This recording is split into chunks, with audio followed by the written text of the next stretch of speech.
Traders, I'm looking at the CAD yen on a daily time frame. In fact, what we'll do is do a quick top down. All right, we have this monthly high. I'll just mark that up.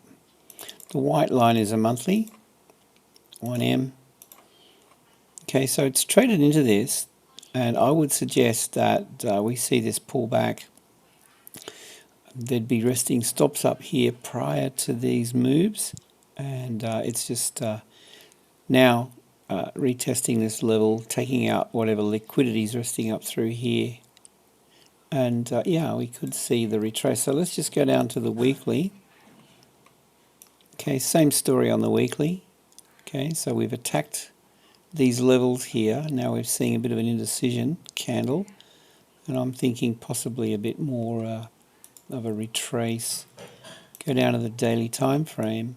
Now we're seeing, you know, we've got these pin bar candles. Now we've got the red candle.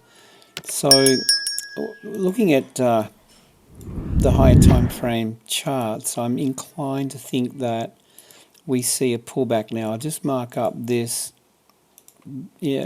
bullish accumulation candle here on the 1D. Let's pick up the high and low of that. And if we look at this price swing, and the price swing from, let's grab a Fibonacci, price swing from the low to the high. All right, there's a couple of things about this. Now we've got this discounted zone, 50% of this price swing, discounted zone. You can see my red line here, the 50%. I'm going to be looking for an entry point down in around the 50 to 618. Now, you could take a counter trend trade short, possibly down to the 50% fib level. Okay, but yeah, be careful with that one. And then, of course, I'm going to be looking for a buy opportunity.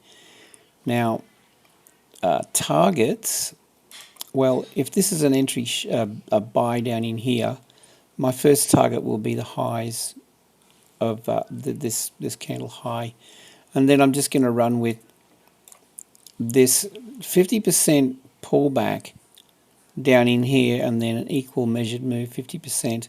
So that would be a second target up in here. Actually, here's the thing, all right, so if we pick up the Fibonacci and look at, all right, just go back historically and look at these price swings, and let's just go low to high. See the pullback into the 61.8, there it is there, right? And we'll look at each one of these price swings. That's why I'm going for the 61.8. Let's go from this low to high. And it's fairly consistent. See, 61.8 pullback right there. Again, we'll go with a swing. What am I doing? Delete. Price swing from, well, I mean, this low to high. And then you see the pullback down into the 61.8 fib. All right, so it's fairly consistent. This is why I'm going with this. And we don't have historical data up here, so I'm going to go an equal measured move from the 50% level up. And that's my take. You know, if you have any comments, I'd love to hear your comments. Yeah, leave your comments below. That would be awesome. With that, I hope you have a great day, safe trading, and we'll see you in the next video.